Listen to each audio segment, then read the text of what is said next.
Shalom and welcome to another in our series of podcasts from Temple Beth Am, a dynamic center for conservative Judaism in Los Angeles. This is a recording by Rabbi Adam Kligfeld. Words that we all know and that have become more iconic than ever this year. Od lo avda tikvatenu. We have not lost our hope, of course, from the Hatikvah. We sing it all the time, but it's interesting to think of them in the context in which those words were written. They were not written as a national anthem. What was the meaning of the words before they took on the attributed meaning sung by a nation in distress? They were written by a European Jew named Naftali Herz Imber. He was born in the 19th century in Galicia, in the Austro-Hungarian Empire. He was a Hebraicist. He was an itinerant, almost like a beatnik poet. And he traveled from Hungary to Serbia to Romania to Ottoman Palestine. He went to Beirut to learn the art of watchmaking, and then back to Palestine. He hung out in Haifa and Jerusalem and England and Paris and Berlin and Bombay, writing about the Jewish condition wherever he was, undulating from elation to despair. And he died actually penniless in New York. And like nearly every literary Jewish figure from that era, he was steeped in biblical texts, even though he was not personally religious. But it was the poem he began writing in 1877 in Romania, and then got published in 1882 in his first book of poems, that became famous, became the heartbeat of the Zionist movement, and eventually, almost 40 years after his death, became the national anthem. What did he mean by the Od Lo? We haven't yet.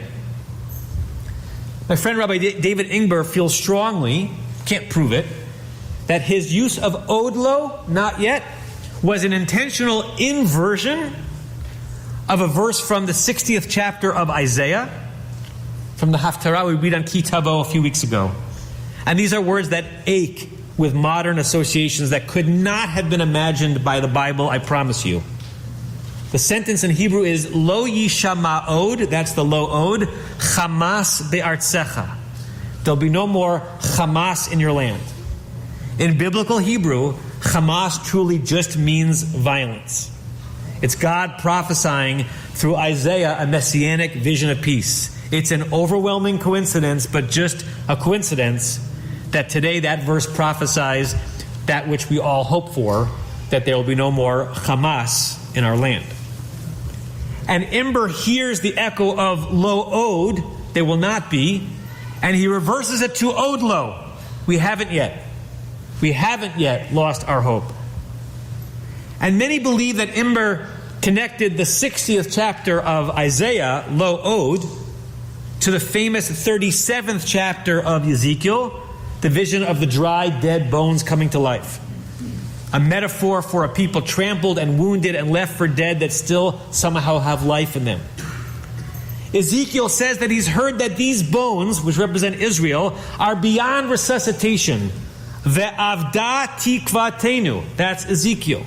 Their hope is lost. And Naftali Herz Imber, who walked the Jewish world from east to west and saw the aftermath of pogroms, but also the rebirth of Jewish life in the land of Israel, and also the thriving of Jewish communities in the United States, he writes, he mandates, Lo avda tikvatenu, Od lo avda tikvatenu. He weaves Isaiah and Ezekiel together. No more becomes not yet. These bones have life in them. It's our job to give them life. We're about to blow the shofar. And what is really the meaning of the shofar? Maybe everything we think we know about it is wrong. A shofar is a horn detached from an animal. The horn was once alive, connected to a pulsating, breathing body. And by the time we get to it on Rosh Hashanah, it's like one of Ezekiel's bones. It's dead. It's dried out and desiccated. And like the God of Genesis, we blow the breath of life into it, and we say, we are not dead yet. This dry bone becomes the music of the Jewish people every year. With every breath we blow in, we trumpet the triumph of life. It's the sound and the spirit that kept us alive after expulsion, after Inquisition, after the pogroms of Kishinev and the Arab massacres of the 1920s and 1948 and 1967 and the Yom Kippur War and October 7th. Except that October 7th is not over. The day of October 7th has been the longest Jewish year in history. From what we think we know, there are 101 hostages left in Gaza. We hope that many of them are alive. All of them are far from home. And we have an obligation on Rosh Hashanah to blow the shofar 100 times. 100 mandates. 100 songs to bring life, to breathe life back to the Jewish people. Today we're going to add 101st. We're going to add our ode. Add our pronouncement that Od lo avda tikvatenu, that we have not lost our hope. And we will hope that that sound carries over lands and oceans to the ears and the hearts of those who are in captivity. So as we enter the shofar service, we're going to sing the blasts and hear the blast of the normal set we do now. And after the first Tikiyah Gedolah, we're going to do another Tikiyah Gedolah, so that by the time our day is over, we will have done not 100 blasts of the shofar, but 101. May the captives return soon and speedily with life breathed back into them. Amen.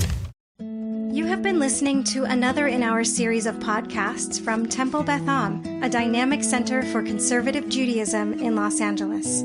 If you enjoy these podcasts, we invite you to write a review on the Apple Podcast site or wherever you get your podcasts. For more information about Temple Beth Am Los Angeles, go to tbala.org.